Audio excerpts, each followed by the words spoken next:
Bizim məqsədimiz bugün sizi inandırmaq ki, siz nə qədər zərif, o qədər də güclüsüz.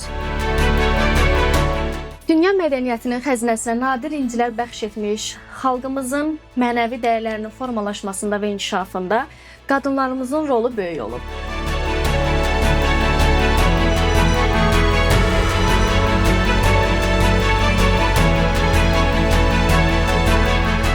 Biz övladlar, biz qızlarımız, biz analarımıza baxırıq. Və gör, analarımız necə olursa deyir ki, biz anamız kimi olmaq istəyirik. Yəni, tək bir peşə ait deyil.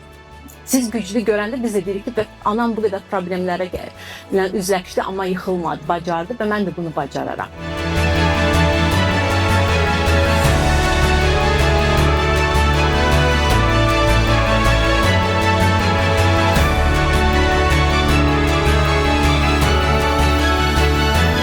Özünüzə inamı, özünüzə güvəni biraz da olsa aşılayın.